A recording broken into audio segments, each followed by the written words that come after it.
हाँ देखिए, आज की हमारी जो टॉपिक है वह द्विघात समीकरण की है।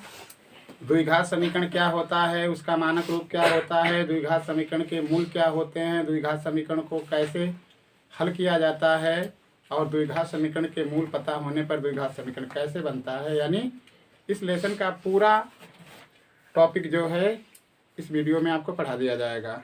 आप अपनी इच्छा अनुसार जो भी बातें इंपॉर्टेंट समझते होंगे अपने कॉपी में नोट कर लेना, क्योंकि वक्त नहीं दिया जाएगा आपको। चलिए तो हम चर्चा करते हैं, द्विघात के बारे में चर्चा करते हैं।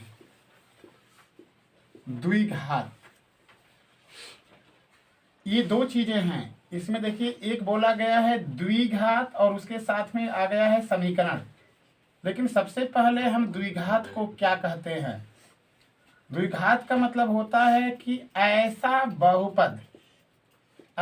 बहुपद जिसमें चर की अधिकतम घात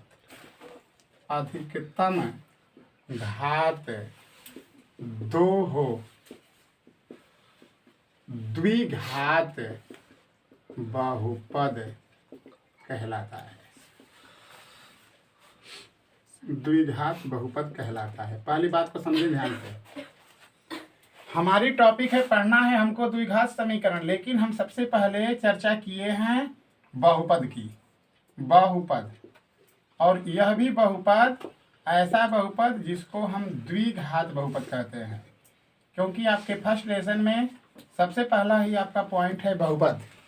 बहुपद क्या होता है और वह कितने प्रकार का होता है, उसकी चर्चा में आपको बताया गया है कि ऐसा बहुपद जिसमें चर की अधिकतम घात जो होती है दो होती है, वह द्विघात बहुपद कहलाता है। यानी द्विघात बहुपद जो होता है उसका मानक रूप, द्विघात बहुपद का मानक रूप ax² + bx + क्या होता है, c होता है। ये द्विघात बहुपद का मानक रूप है, जिसमें जहां पर a, b और c वास्तविक क्या हैं, संख्याएं हैं।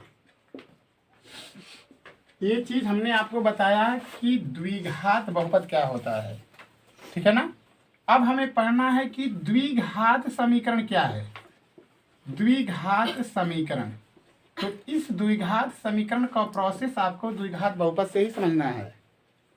कोई भी अगर द्विघात समीकरण होता है, अगर उस द्विघात समीकरण में चर की घात दो नजर आए और वह द्विघात बहुपद जो है शून्य के बराबर अगर कर दिया जाता है, तो वह द्विघात बहुपद एक समीकरण का रूप ले लेता है।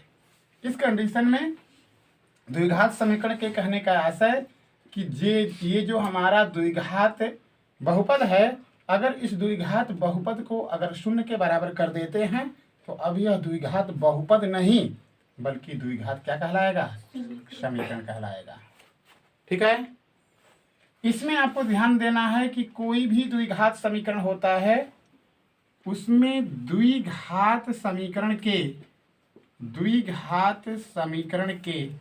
मूल या हल, द्विघात समीकरण के मूल या हल जो होते हैं द्विघात समीकरण की घात के ऊपर डिपेंड करते हैं। यानी द्विघात समीकरण का मूल या हल जो होता है वह उसके घात के ऊपर डिपेंड करता है। और प्रायः अगर समीकरण हमारा द्विघात के रूप में होता है तो उसमें हल जो होते हैं प्रायः कितने आते हैं, दो आते हैं। ठीक है, इसको रीटेक कर लेते हैं। हमें पढ़ना है द्विघात समीकरण, लेकिन पहले हमने आपको बताया कि क्या होता है द्विघात बहुपद। ऐसा बहुपद जिसमें चर की अधिकतम घात क्या हो, दो हो, वह हमारा जो बहुपद होता है वह द्विघात बहुपद कहलाता है। ठीक है। और इसके आगे आपने बहुपद में पढ़ा होगा कि सबसे पहला हमारा होता है बहुपद रैखिक बहुपद, चाहे एक चर वाला बहुपद। रैखिक बहुपद का मतलब उसमें चर जो होता है उसका मान एक ही होता है और उस रैखिक चर समीकरण का एक अद्वितीय हल होता है। x का वैल्यू केवल एक ही निकलता है, x का हल केवल एक ही निकलता है। फिर आपको बताया गया कि द्विघात समीकरण क्या होता है। तो ये जो हमारा द्विघात बहुपद है, अगर इसी द्विघात बहुपद को अगर हम शून्य के बराबर कर देते हैं तो वही द्विघात बहुपद जो होता है एक समीकरण का रूप ले लेता है, जिसको हम द्विघात समीकरण कहते हैं। और द्विघात समीकरण के मूल या हल जो होते हैं वह 2 निकलते हैं। दो का मतलब इसमें इसको हल करके अगर आप x का मान निकालते हैं तो उसमें x के मान कितने प्राप्त होते हैं? 2 प्राप्त होते हैं। अगला पॉइंट में आपको चलना है द्विघात समीकरण का मानक रूप। इस चीज को ध्यान देना है, पूरा चीज दिमाग में रखना है, क्योंकि कल मैं यहाँ पर CW में आपको बोलूंगा। अब हमें पढ़ना है द्विघात समीकरण। द्विघात समीकरण का मानक रूप। द्विघात समीकरण का मानक रूप, कोई भी हमारा द्विघात समीकरण होता है उसका मानक रूप जो होता है वह प्रायः ax² + bx + c = 0 का रूप का होता है। जैसे एग्जाम्पल दे दिया जाएगा, जैसे कह दिया जाएगा कि 5x - 15 बराबर x² को मानक रूप में क्या करो? मानक रूप में लिखो। मानक रूप में लिखो। यह हमारा एक द्विघात समीकरण है, लेकिन चूंकि ये मानक रूप में नहीं है तो इसका मानक रूप कहने का मतलब क्या होता है कि जो मानक रूप में चर को या चर की घातों के अवरोही क्रम, चर की घातों के अवरोही क्रम में या अवरोही क्रम में, दोनों में से, लेकिन मुख्य रूप से इसमें क्या होता है? अवरोही होता है।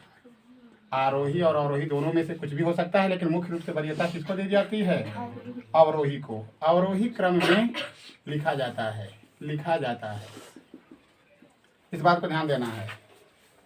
किसी भी द्विघात समीकरण का जो मानक रूप होता है ये है, और इसमें देख रहे हैं कि इसमें जो हमारा चर है, चर में सबसे पहला बड़ा घात लिखा गया है, उसके बाद फिर छोटा, तो इस क्रम में आपको लिखना होगा। तो इस कंडीशन में हमारा जो ये सवाल एग्जाम्पल दिया गया है 5x - 15 बराबर x², तो सबसे पहले हमारा क्या होगा? सबसे पहले तो आपको ये ध्यान है कि मानक रूप होने पर बहुपद का मान एक तरफ शून्य नजर आना चाहिए, एक पक्ष, तो कन्फर्म है कि इसको अक्षांतर पक्षांतर करना पड़ेगा। तो इस कंडीशन में हमने लिखा 5x - 15, ये इधर आया x² = 0। अब भी हमारा यह समीकरण जो है अपने मानक रूप में नहीं है, क्योंकि मानक रूप में x के घाते 2 वाला पद सबसे पहले दिखता है। इस कंडीशन में करेंगे तो (x²) फिर प्लस 5x - 15 = क्या? 0। यही जो हमारा समीकरण हुआ इसका मानक रूप हो गया। ठीक है, तो किसी द्विघात समीकरण को एक एग्जाम्पल और ले लेते हैं। जैसे अगर कह दिया जाएगा 8x + 16 बराबर, या ऐसे कह दिया जाएगा कि x² बराबर 8x और उसके बाद -16, कह देगा कि x² ऋण 8x - 16 को मानक रूप में लिखें। मानक रूप में लिखो। तो इस कंडीशन में आप करते क्या हैं? x² ऋण 8x ऋण 16 है, पक्षांतर करके इसको बना लेते हैं x² ऋण 8x + 16 = क्या? 0। अब ये जो हमारा समीकरण है यह द्विघात समीकरण के मानक रूप में है। तो आपको ऐसा ख्याल कर लेना है, किसी भी समीकरण को अगर मानक रूप में लिखने के लिए कहेगा तो आपको ये समझना है कि हमें जो द्विघात समीकरण का मानक रूप पता है उस रूप में, यानी जो उसमें चर आए होंगे उन चर की घातों के अवरोही क्रम में सजा करके हमको क्या कर देना है? लिख देना है। ये था द्विघात समीकरण का मानक रूप। आगे बढ़ते हैं। द्विघात समीकरण के मूल। नेक्स्ट पॉइंट आता है द्विघात समीकरण के मूल। मूल का आशय आपको समझना है हल। द्विघात समीकरण के मूल का आशय आपको द्विघात समीकरण के हल से समझना है कि वह क्या होता है, कैसे होता है, उस चीज को विचार करना है आपको। हाँ देखिए, हम लोग पढ़ रहे थे द्विघात समीकरण के मूल या हल।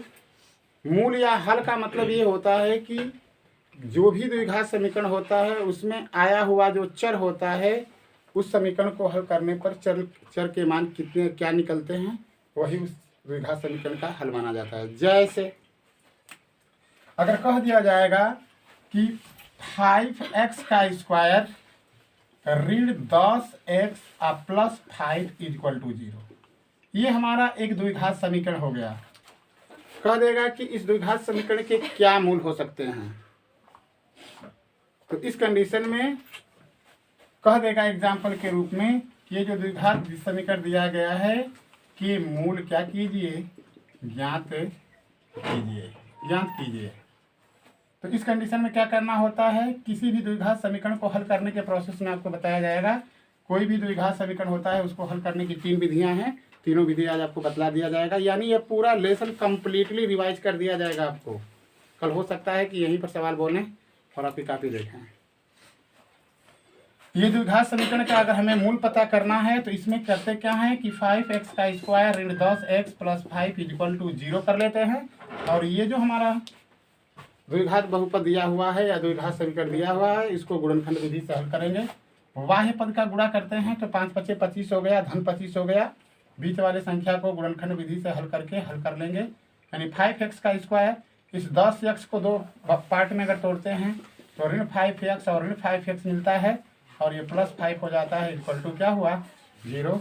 एक पद ये बना, एक पद ये बना। इसमें से 5x को कॉमन कर लेंगे, x माइनस 1 हो जाएगा और इसमें से 5 को कॉमन कर लेंगे, x माइनस क्या होगा 1 होगा इक्वल टू 0 के। तो ये हो जाएगा x ऋण 1 और दूसरा हो जाएगा 5x ऋण 5 इक्वल टू क्या 0। ठीक है। अब मूल निकालने के लिए ये जो गुणनखंड आए हुए हैं इनको बारी बारी से फिट कर लेंगे। तो ये हो जाएगा x ऋण 1 इक्वल टू 0, x का वैल्यू आपको 1 मिला और 5x ऋण 5 इक्वल टू 0 यानी 5x बराबर 5 है। तो x बराबर 5 बटा में 5 कैंसिल हुआ इक्वल टू क्या 1। ठीक है। यानी आंसर में आपको यही प्राप्त हुआ कि इसके मूल जो होंगे एक होंगे यानी 1 होगा। ठीक है, क्योंकि इसके माध्यम से भी निकाले तो 1 हुआ। अब ये मूल होता क्या है, ये मूल होता क्या है, यानी यह जो x का वैल्यू आता है उस वैल्यू को अगर आप इस समीकरण में रखते हैं तो उसका मान 0 हो जाना चाहिए। तो जैसे ये दिया गया था आपको 5x का स्क्वायर ऋण 10x प्लस 5 इक्वल टू 0 था और हमने मूल प्राप्त किया है 1 का मान इसमें रख लेंगे तो 5 गुणते 1 का वर्ग ऋण 10x है तो 10 गुणते 1 प्लस 5 इक्वल टू 0। ये 5 ऋण 10 प्लस 5 इक्वल टू 0 प्लस 10 ऋण 10 आपस में कट गए इक्वल टू 0। ठीक है, एक एग्जाम्पल और लेते हैं, एक समीकरण और लेते हैं इसी में से। जैसे कह देगा आपका सवाल कि द्विघात समीकरण x का स्क्वायर माइनस x ऋण 12 के मूल ज्ञात कीजिए। ये समीकरण आपको दे दिया x का स्क्वायर ऋण x ऋण 12 के मूल ज्ञात कीजिए। तो हमने बताया है कि किसी भी द्विघात समीकरण का मूल ज्ञात करने का मतलब उसका गुणनखंड करना है। लेकिन गुणनखंड करने से पहले आप ये जो द्विघात समीकरण है कन्फर्म है कि इसके बराबर हमको क्या करना है, 0 करना है। अब इसका गुणनखंड हमें करना है। गुणनखंड करने की विधियां आपको बतलाई गई हैं। ये ऋण 12 है बाह्य पद, इस बीच वाले पद को अगर खंडन करते हैं तो हमें 2 संख्याएं 4 और 3 मिलती है जिसका मल्टीप्लाई करने पर 12 मिलता है।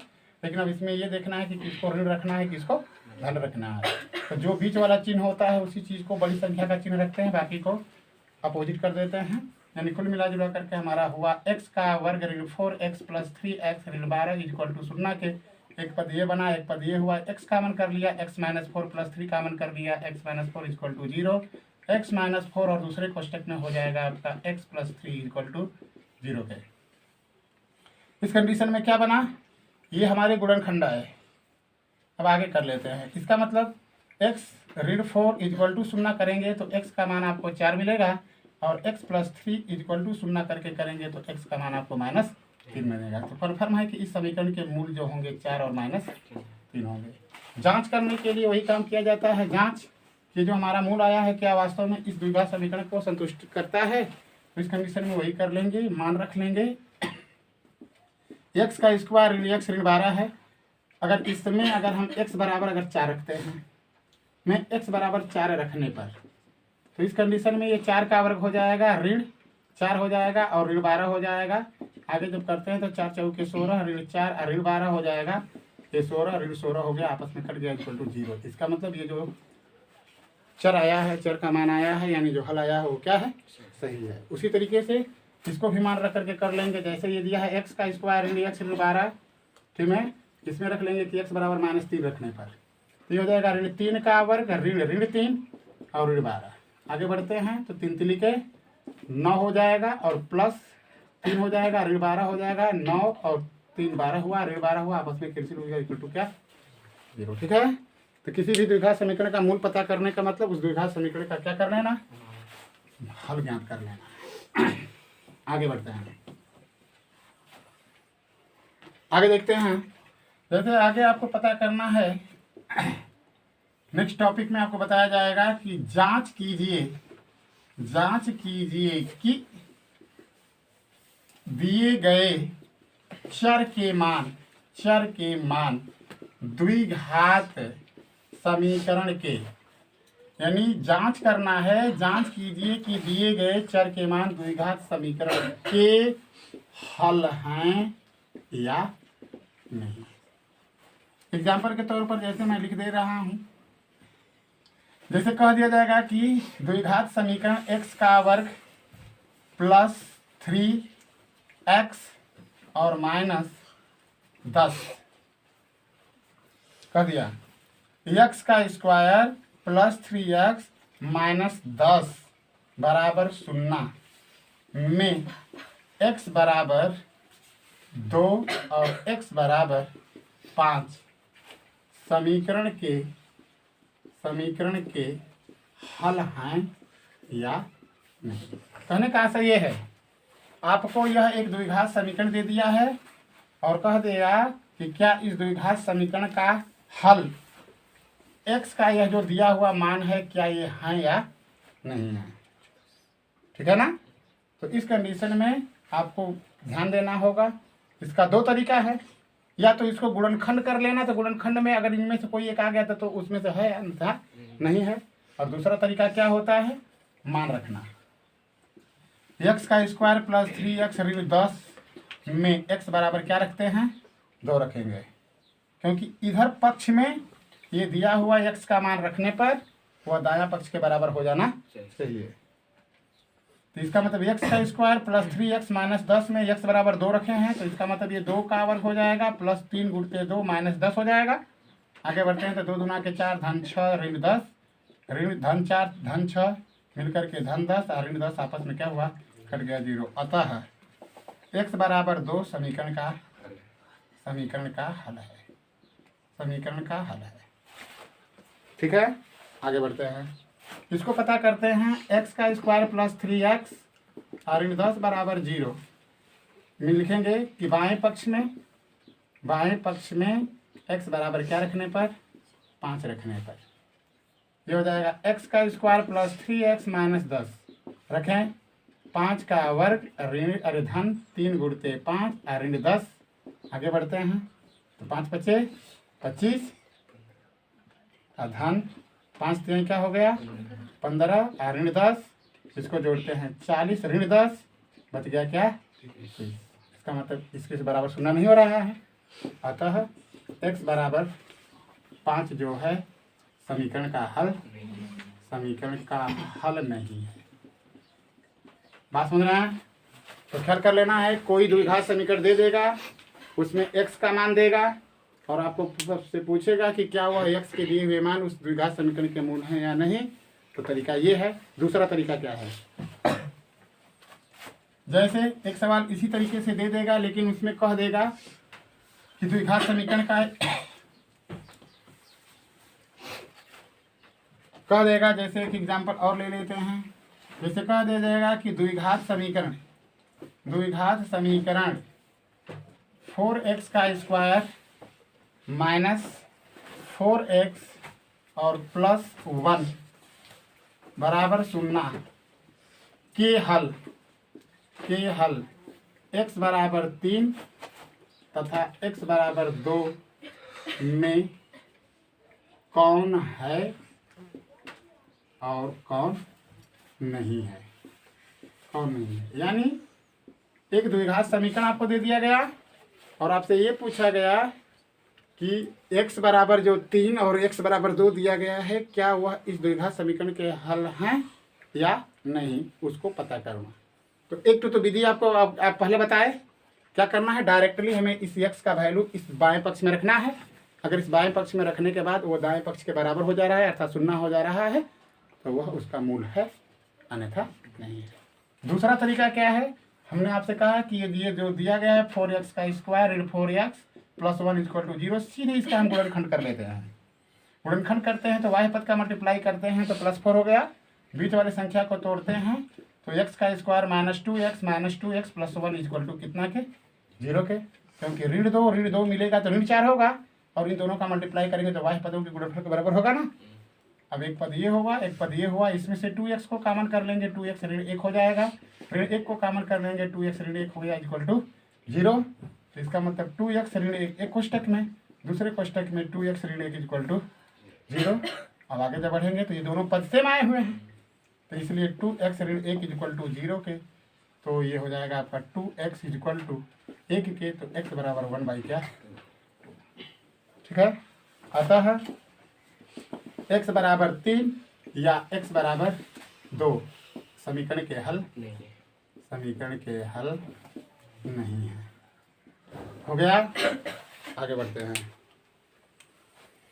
पूरा चैप्टर आपको कंप्लीट सॉल्यूशन यानी सूत्र मूत्र पुल से बताए जाएंगे, ध्यान देना है। आगे देखिए, अब नेक्स्ट टॉपिक पर हम चलते हैं। खांसी मत देखिए इधर, सजेशन मेरा मानते नहीं हैं। रोज कहता हूँ कि गर्म पानी पियो, रे गर्म पानी पियो तो पीते नहीं हैं। आगे चलिए, द्विघात समीकरण बनाना। हमारे आगवा खसपा जाना था। द्विघात समीकरण बनाना, यदि द्विघात समीकरण के मूल अल्फा तथा बीटा हो तो कन्फर्म है कि द्विघात समीकरण के 2 मूल होते हैं और हमने मान रखा है कि उसके मूल जो हैं अल्फा और बीटा है। तो द्विघात समीकरण का क्या रूप होगा, तो द्विघात समीकरण का रूप होता है x का स्क्वायर ऋण alpha plus beta x plus alpha into beta equal to क्या, ये है फार्मूला। इसी फार्मूले के आधार पर हमें द्विघात समीकरण क्या करना है, बनाना है। इसमें है क्या है, अल्फा प्लस बीटा जो है वह मूलों का योगफल है, ठीक है, और अल्फा इंटू बीटा जो है वह मूलों का गुणनफल है। एग्जाम्पल लेते हैं। कह देगा कि द्विघात समीकरण बनाओ जिसके मूल ठीक है ना, करड़ी में 3 तथा 2 करड़ी में 3 है। देखो ध्यान से, कह देगा कि द्विघात समीकरण बनाओ जिसके मूल करड़ी में 3 तथा 2 करड़ी में 3 है। तो कन्फर्म है कि हमें एक मूल दिया है करड़ी में 3 और दूसरा मूल दिया है हमको 2 करड़ी में 3। हम निकाल लेंगे अल्फा प्लस बीटा, करड़ी में 3 अब प्लस 2 करड़ी में 3 इक्वल टू 3 करड़ी में 3। अल्फा प्लस बीटा का मान हो गया। अब हम निकाल लेंगे अल्फा इंटू बीटा, करड़ी में 3 गुणते 2 करड़ी में 3 यानी क्या हुआ 6। अब क्या लिखेंगे, इसलिए द्विघात समीकरण क्या बनेगा, x का स्क्वायर ऋण अल्फा प्लस बीटा x और plus alpha into beta equal to कितना के 0 के। तो यही जो अल्फा प्लस बीटा और अल्फा इंटू बीटा के मान आए हुए हैं उसी मानों को क्या कर देना है, रख देना है। तो इस कंडीशन में क्या होगा, तो ये हो जाएगा x का स्क्वायर ऋण अल्फा प्लस बीटा का मान आपने निकाला है 3 करड़ी में 3x और प्लस अल्फा इंटू बीटा का मान क्या हो जाएगा 6 इक्वल टू क्या हुआ 0। यानी यही जो आपका समीकरण प्राप्त हुआ x का स्क्वायर ऋण 3 करड़ी में 3x प्लस 6 वही द्विघात क्या हुआ समीकरण हुआ। आगे और समझिए।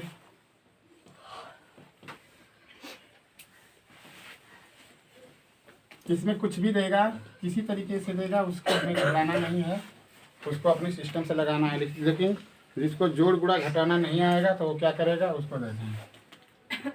कहता है द्विघात समीकरण बनाओ, द्विघात समीकरण बनाओ, द्विघात समीकरण बनाओ जिसके मूल -2 तथा 1/2 है, 1/2 है। कुछ भी देगा लेकिन रास्ता हमारा वही है, हमको चलने का तरीका मालूम होना चाहिए। ठीक है, ये मूल दिया है तो कन्फर्म है कि अल्फा का मान लेंगे, पहला मूल -2 है और दूसरा मूल बीटा जो हमारा है 1/2 है। इनका योगफल निकालते हैं, ऋण 2 + 1/2। अब जिसको जोड़ घटाना नहीं आएगा तो उसको नहीं आएगा तो मैं क्या करूँ, इसको अगर जोड़ते हैं, इसको अगर सॉल्यूशन इसका निकालते हैं तो 2 दूना के 4 -4 + 1/2 हो जाएगा। आगे जब बढ़ते हैं तो ऋण 3 में क्या हुआ, 2। ठीक है, अब हमको निकालना होगा अल्फा इंटू बीटा का मान। ऋण 2 गुणते 1/2 कैंसिल कर देंगे, माइनस क्या होगा, 1 होगा। अब इसके मान को इसमें रख लेंगे, x का स्क्वायर ऋण alpha plus beta x plus alpha into beta equal to क्या, यहाँ पर मूलों का गुणनफल रखना है, यहाँ पर मूलों का योगफल रखना है। ये हो जाएगा x का स्क्वायर ऋण, ये क्या है, ऋण 3/2 x हो जाएगा और प्लस अल्फा इंटू बीटा का मान -1 इक्वल टू क्या, 0। इसको हल करते हैं तो x का square plus 3/2 x -1 equal to 0। इसको और व्यवस्थित अगर करना चाहते हैं तो सबका एलसीएम लेकर हल कर लेंगे, या 2x का वर्ग प्लस 3x -2 इक्वल टू कितना के, 0। ठीक है, द्विघात समीकरण बना लेंगे, कुछ भी रहेगा, बड़ा से भी बड़ा हो सकता है। एक एग्जाम्पल और समझिए, द्विघात समीकरण बनाइए, द्विघात समीकरण बनाइए जिसके मूल कह देगा करड़ी में 3 + 2 और करड़ी में 3 - 1 है। सॉरी, करड़ी में 3 + 1 और करड़ी में 3 - 2 है। कुछ भी दे सकता है लेकिन सिस्टम वही है, उसी तरीके से हमें चलना है। तो पहला मूल हमारा दिया है करड़ी में 3 + 2 और दूसरा मूल हमारा दिया है करड़ी में 3 - 2। मूलों का अगर योगफल निकालते हैं तो करड़ी में 3 + 2 प्लस करड़ी में 3 - 2, -2 + 2 कट गया। अभी हो जाएगा अल्फा प्लस बीटा का मान 2 करड़ी में क्या हुआ, 3। और अल्फा इंटू बीटा का मान निकालेंगे, करड़ी में 3 + 2। हाँ, इस समय तो आता है आपको, लेकिन जब सवाल आता है सामने तो बुद्धि न पता कहाँ चली जाती है। अल्फा प्लस बीटा, अब अल्फा इंटू बीटा का मान निकालते हैं तो दोनों मूल जो दिए गए हैं उनका गुणनफल निकाल लेते हैं। तो अल्फा इंटू बीटा का मान √3 का वर्ग हो जाएगा और ऋण 2 का वर्ग हो जाएगा, करड़ी में 3 का वर्ग। क्यों, क्योंकि ये वर्गांतर है, a + b a - b है, कन्फर्म है, उसको a का वर्ग ऋण b का वर्ग क्या कर सकते हैं, लिख सकते हैं।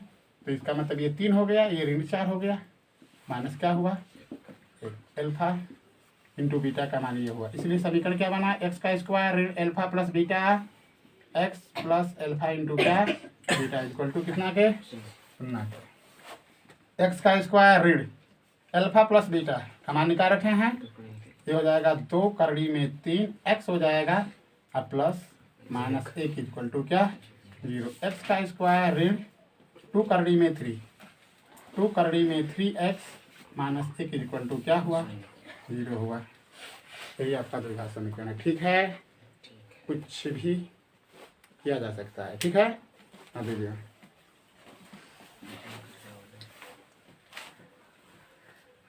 इसमें से एक चीज आपसे और पूछा जाता है, एक द्विघात समीकरण दे दिया जाता है और उसकी मदद से आपसे कुछ भी क्वेश्चंस किए जाते हैं।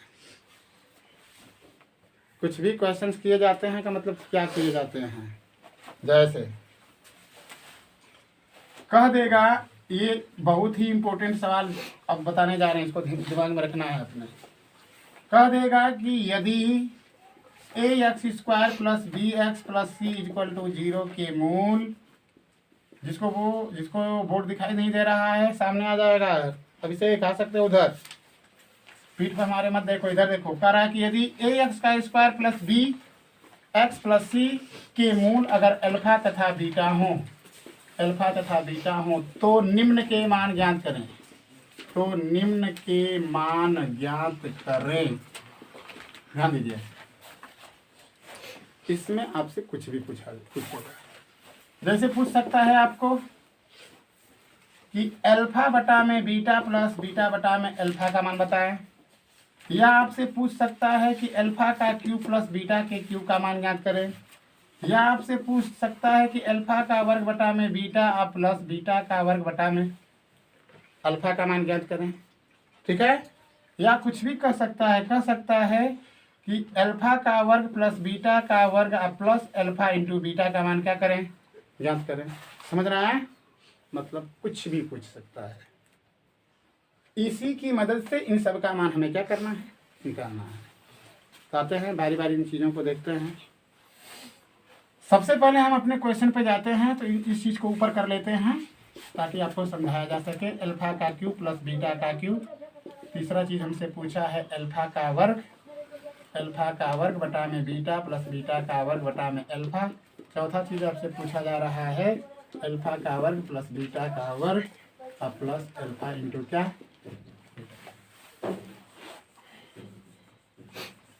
इसी द्विघात समीकरण की सहायता से ये सारे मान हमको क्या करना है, निकालना है। ठीक है, अब एक ही बार लगाते हैं सवाल को। देखिए, ए एक्स का square plus b x plus c बराबर 0 के मूल अल्फा तथा बीटा हैं।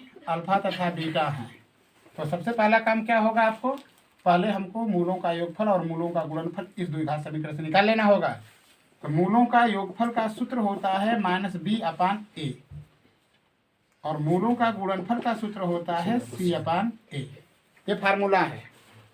ये कहाँ से आता है उसको हम बतला देते हैं। ये सवाल जो क्वेश्चन आपसे किए गए हैं, ये चीज़ मैं कहाँ से लिख दिया, इस चीज़ को थोड़ा सा टिप्स के माध्यम से उधर देखें कि ये जो चीज़ लिखा गया है क्या यह बात सही है। इस चीज़ को पहले समझाने के लिए एक इधर छोटा सा एग्जाम्पल लेते हैं। जैसे कह दिया जाएगा x का स्क्वायर ऋण 4x और प्लस -5 = 0। देखो ध्यान से, वो मतलब अभी इस सवाल को हल नहीं किया जा रहा है। ये जो मैंने चीज़ ये लिखा है, इस चीज़ को आपको प्रूफ कर रहे हैं। तो पहले क्या देखिए, ये हमारा द्विघात समीकरण है। तो हमने क्या लिखा है कि उस द्विघात समीकरण के मूलों का गुणनफल हम निकालें, अरे योगफल निकालें चाहे गुणनफल निकालें। ये जो चीज़ दिया गया है इसी के आधार पर वो चीज़ आता है। विश्वास नहीं, करके देखते हैं। अगर इसकी तुलना अगर हम करते हैं तो ax का square plus bx plus c = 0 से अगर इस समीकरण की तुलना करते हैं तो आपको a बराबर 1 मिलता है, b बराबर आपको ऋण 4 मिलता है और c बराबर आपको क्या मिलता है, -5। ठीक है, अब इसके माध्यम से अगर लगाते हैं तो बोला गया है कि अल्फा प्लस बीटा का जो मान होगा -b/a होगा, -b/a। अब उसमें को मान को रख लेते हैं। ऋण 4/1 करेंगे तो कन्फर्म है कि +4/1 = 4 आ गया। और अल्फा इंटू बीटा का जो मान होता है c/a होता है। तो c का मान क्या दिया है, -5 दिया है और बटा में a का मान 1 = माइनस क्या हुआ 5। ठीक है, बात समझ रहे हैं। अगर ये चीज़ अगर हमको पता है तब तो हम डायरेक्टली उसको लगा लेंगे, ठीक है, तुलना करके। लेकिन अगर हमको ये पता नहीं है, थोड़ा सा कंफ्यूज होते हैं, तो आपका दूसरा भी तरीका है। क्या करना, उसका गुणनखंड करना। गुणनखंड करने के बाद तो लगाना।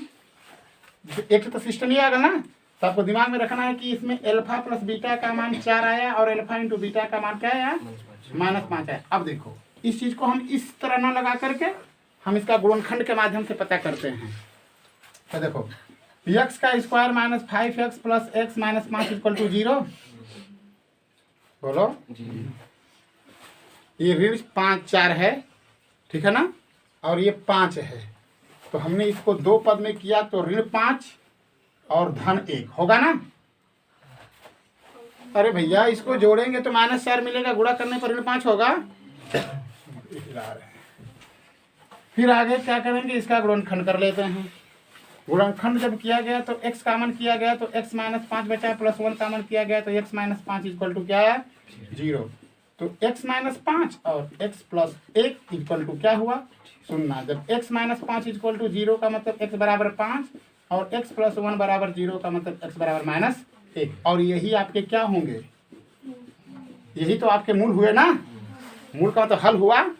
अब हम क्या निकालना है, अगर आपसे पूछेगा कि इस द्विघात समीकरण के मूलों का योगफल, तो मैंने क्या कहा, डायरेक्टली अगर ये सूत्र पता होगा तो इतना टिकमा करने की कोई जरूरत नहीं है। उसके मानक रूप से तुलना कर लेंगे और चट से ना उसका मान रख देंगे, वही मान आएगा। और दूसरा तरीका ये है जो अब आपको बतलाने जा रहे हैं। इसमें करना क्या होगा, इसमें करना यही होगा कि गुणनखंड कर लेंगे, गुणनखंड करने के बाद जो मूल होंगे उसी का एक योग और उसी का गुणनफल कर लेंगे। तो सबसे पहले अगर हम निकालते हैं मूलों का, अगर योगफल हमसे पूछेगा, ठीक है ना, तो अल्फा प्लस बीटा, ठीक है ना, अल्फा प्लस बीटा का मतलब हिमालय कोनों के अल्फा मान लो, कोनों को बीटा मान लो। तो कहने का मतलब 5 प्लस ऋण 1, तो इसका मतलब 5 ऋण 1 इक्वल टू क्या आया था ना, है ठीक है ना। तो चाहे हम इस माध्यम से लगा दें, अच्छा गुणनखंड, और alpha into beta, alpha into beta बराबर, तो इसका मतलब क्या है 5 गुणते माइनस 1 इक्वल टू माइनस क्या आया था ना। तो दो तरीका है, दोनों तरीका में से कोई तरीका लगा सकते हैं। एक डायरेक्ट वे है कि हाँ, डायरेक्ट वे का मतलब एक ही बार हमको फार्मूला पता है ये कि कोई भी द्विघात समीकरण का रूप अगर ऐसा है, अगर मूलों का हमसे योगफल पूछेगा तो उसमें a b c का मान निकाल लेंगे। हम मूलों को योगफल का सूत्र होता है minus b upon a, b और a के मान को रख लेंगे तो वही योगफल होगा, और अल्फा इंटू बीटा का मान c अपान a होता है, रख लेंगे, हो जाएगा। आगे बढ़ते हैं, संतुष्ट है ना दोनों नियमों से, जैसी इच्छा आपकी करेगी वैसे कर लेंगे, आपका सवाल सही होना चाहिए, सीधी सीधी बात। अब आगे चलते हैं, अब आगे बढ़ते हैं तो हम क्या देखते हैं उसको देखें। तो पहले हमको यह द्विघात समीकरण दिया गया था, इसलिए हम इस द्विघात समीकरण की सहायता से इसका मान निकाल लिए। अब हम चलते हैं पहले पॉइंट पे। अब देखिए, ये जितने भी मान आपको पता करने हैं ये इन्हीं दोनों की मदद से आपको पता करना है। तो सबसे पहला पॉइंट पर लेते हैं। सबसे पहली पॉइंट में हमको ज्ञात क्या करना है, हमें ज्ञात करना है अल्फा बटा में बीटा प्लस बीटा बटा में अल्फा का मान, ये ज्ञात करना है। इसका मान क्या होगा, तो क्या करते हैं, चट से ना इसका एलसीएम ले लेते हैं। अल्फा इंटू बीटा हो गया, बीटा बीटा से कैंसिल हो गया, अल्फा का वर्ग प्लस बीटा का वर्ग हो जाएगा। आगे चलते हैं। अब देखो ख्याल करना है, मदद इन्हीं की लेना है, मतलब हम कहीं भी अल्फा प्लस बीटा का मान और अल्फा इंटू बीटा का मान रख लेंगे। तो यहाँ तो अल्फा इंटू बीटा है, तो यहाँ पर तो हम डायरेक्ट सी बटा में ए लिख सकते हैं, लेकिन हमको अल्फा प्लस बीटा का मान पता है, न कि अल्फा का वर्ग प्लस बीटा का वर्ग पता है, नहीं पता है। तो इस कंडीशन में अब इसको हम अपने दिमाग से लिखेंगे कि इसको क्या लिखा जा सकता है। तो इसको लिखा जा सकता है कि अल्फा प्लस बीटा का वर्ग ऋण 2 अल्फा इंटू बीटा, ये पूरा पद मिलकर इसी के बराबर होगा। देखिए इसको अगर तोड़ेंगे तो अल्फा वर्ग का वर्ग धन बीटा का वर्ग और धन 2 अल्फा बीटा, और इसमें हम माइनस जोड़ दिए हैं अलग से, प्लस का कैंसिल हो जाएगा, और बटा में अल्फा इंटू क्या हो जाएगा बीटा हो जाएगा। अब तो मान रख लेंगे। अब यहाँ पर मान रखते हैं तो क्या रख सकते हैं, अब मान रखते हैं तो अल्फा प्लस बीटा का मान माइनस बी बटा में ए हो जाएगा, माइनस बी बटा में ए का वर्ग हो जाएगा, माइनस बी बटा में ए का वर्ग और ऋण 2 गुणते सी अपान क्या ए, बटा में सी अपान क्या, कुछ नहीं किया ना, केवल उसके मान को रख दिया। आगे जब बढ़ते हैं तो ये हो जाएगा बी का वर्ग बटा में ए का वर्ग माइनस 2c बटा में ए, और इसके बटा में सी बटा में क्या हुआ तो हो गया। अब आगे चलते हैं तो इसका एलसीएम अगर लेंगे तो ए का वर्ग होगा, तो ये हो जाएगा कन्फर्म कि बी का वर्ग माइनस 2ac होगा, और बटा में ए ऊपर वाले का मान ए का वर्ग, और बटा में सी बटा में क्या ए। इसको अगर तोड़ लेंगे तो बी का वर्ग माइनस 2ac बटा में ए का वर्ग गुणते ए बटा में क्या सी। समझ रहे ना बात, एक ठो ए से क्या होगा कट जाएगा, बी का वर्ग माइनस 2ac बटा में ए। समझ रहे हैं, फिर से बात को समझिए। ये इसका मान हमें निकालना था, एलसीएम हमने लेकर के अल्फा इंटू बीटा किया, हल करके ये चीज लाया। इस चीज का मान हमें पता नहीं है, लेकिन इसकी मदद से इस चीज को लिख सकते हैं। अल्फा प्लस बीटा का वर्ग माइनस 2 अल्फा बीटा बटा में अल्फा इंटू बीटा। यहाँ पर मान रख दिया हमने बी का वर्ग बटा में ए इंटू 2 गुणते सी अपान में ए, बी का वर्ग बटा में ए का वर्ग ऋण 2c बटा में ए हुआ और नीचे सी अपान ए हुआ। इसको एलसीएम लेकर हल किया तो एलसीएम ए का वर्ग हुआ, ए का वर्ग एक के वर्ग से कट जाएगा तो बी का वर्ग हो गया। इसका जब भाग देंगे तो एक ठो ए कटेगा, एक ठो ए बचेगा, ए का गुणा 2c में करेंगे 2 ac हो जाएगा और बटा में c बटा में ए है। फिर बात समझ में आ गया। आगे बढ़ते हैं।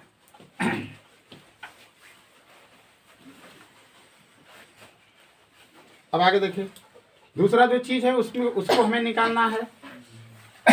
अब हमें मान निकालना है अल्फा का क्यूब। दूसरा पॉइंट पे आ गए हैं, एक खत्म हुआ, अब यहाँ पे चल रहे हैं। ठीक है, अल्फा का वर्ग प्लस बीटा का अल्फा का क्यूब प्लस बीटा का क्यूब। और हमको क्या पता है, क्या कर रही है, बीटा का क्यूब रहेगा वहाँ पे अल्फा का क्यूब प्लस बीटा का क्यूब, इसका मान हमें निकालना है। ठीक है, लेकिन हमें अपने दिमाग में रखना है कि हमें पता क्या है, अल्फा प्लस बीटा का मान माइनस बी अपान ए पता है, अल्फा इंटू बीटा का मान सी अपान हिने समीकरण के लिए ना। अब उन्हीं की मदद से इसको अब क्या करेंगे, इसको अब हम ओपन करेंगे। ये कन्फर्म है कि ए का क्यूब प्लस बी का क्यूब का सूत्र है, तो इसका सूत्र होता है कि अल्फा प्लस बीटा और दूसरे कोष्टक में अल्फा का वर्ग प्लस बीटा का वर्ग माइनस अल्फा इंटू क्या होता है, बीटा होता है। गुणनखंड का सूत्र जी।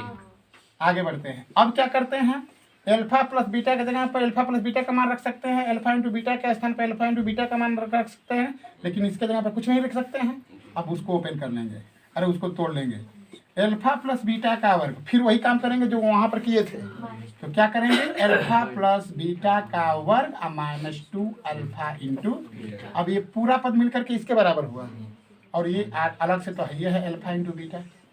आगे जब बढ़ते हैं तो ये हो जाएगा अल्फा प्लस बीटा एक कोष्टक में और दूसरे कोष्टक में अल्फा प्लस बीटा का वर्ग माइनस 3 अल्फा इंटू बीटा, यानी ये हो जाएगा अल्फा प्लस बीटा और दूसरे कोष्टक में अल्फा प्लस बीटा का वर्ग ऋण 3 अल्फा इंटू बीटा।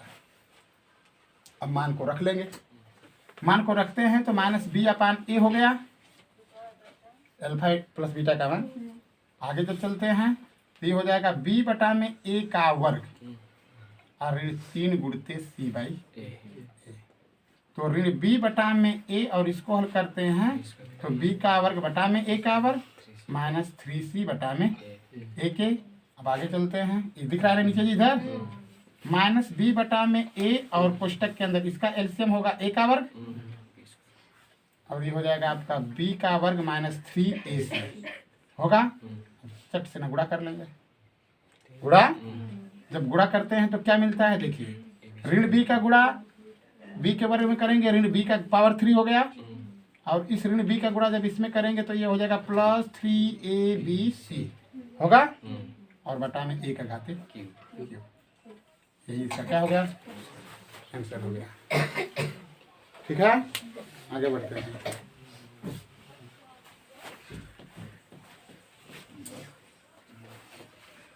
फिर वही काम हुआ, तीसरे वाले पर पहुंचते हैं तो तीसरा भी वही बात है।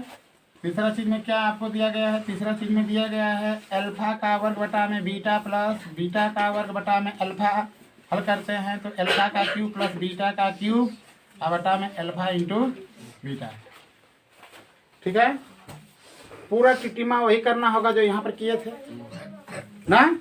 तो आपको पता है, अगर डायरेक्ट अगर मतलब अगर हमको पता तो है क्योंकि इसमें कई ठो हमको मान ज्ञात करना था, इसलिए हमको ये पता था कि नहीं इसका मान अभी हमने निकाला था तो डायरेक्ट हम उसके मान को रख सकते थे, लेकिन वैसा करेंगे क्योंकि आपको जब भी देगा तो सिंगल देगा, सिंगल मतलब हमारे को ए को दे ही, तो जब ए को देगा तो पूरा हल करना होगा। तो अब वही काम फिर कर लेंगे, अल्फा प्लस बीटा फिर अल्फा का वर्ग बीटा का वर्ग माइनस अल्फा इंटू बीटा और बटा में alpha into beta, alpha plus beta और कोष्टक के अंदर अल्फा प्लस बीटा का वर्ग माइनस 3 अल्फा बीटा ना और बटा में अल्फा इंटू बीटा। बात समझ आ गया। अभी इसका मान हम लोगों ने निकाला था, आया था क्या, ऋण बी का घाते 3, ऋण बी का घाते 3 और उसके बाद आया था धन 3abc और बटा में a का घाते 3 आया था ना। लेकिन उसको छोड़िए, हम मान रखते हैं, मान रखेंगे माइनस b बटा में a और कोष्टक के अंदर माइनस b बटा में a का वर्ग और ऋण 3 गुणते c बटा में a ऊपर वाले का, और नीचे क्या हो जाएगा, c बटा में a नीचे रहबे करेगा। ऊपर को अगर हल करते हैं तो वही काम हो जाएगा, ऋण b बटा में a कोष्टक के अंदर b का वर्ग बटा में a का वर्ग माइनस 3c बटा में a ऊपर का हो गया, हम बटा में c अपन क्या हो जाएगा देखो। फिर हल करते हैं तो माइनस b बटा में a और कोष्टक के अंदर हो जाएगा ये क्या, हाँ एलसीएम लेंगे। वहाँ पर इसका मतलब गलत आया था, नहीं सही है, तो वहाँ पे भी ऐसे लिए थे। एलसीएम लोगे लेकिन वहाँ पर गलती ना आया था। देखो यहाँ पे पहले ऊपर वाले को अगर ले लेंगे एलसीएम तो क्या मिलेगा आपको, a का वर्ग मिलेगा, ठीक था ठीक था। b का वर्ग माइनस 3ac थी ना, ऊपर का मान हो गया और नीचे का मान हो जाएगा आपका c अपॉन a, ठीक है। अब फिर वही काम कर लेंगे तो ऊपर का क्या मिल रहा है देखो, ऋण b का घाते 3 और धन 3abc और बटा में a का घाते 3 और इसके बटा में c बटा में a। फिर आगे जब चलेंगे तो ऋण b का घाते 3 प्लस 3abc और बटा में a का घाते 3 गुणते a बटा में c, बदल जाएगा तो क्या कर देंगे, एक से एक कट गया, ऋण b का घाते 3 धन 3abc बटा में a का वर्ग, तो इसका क्या होगा, आंसर हो जाएगा। ठीक है, नेक्स्ट है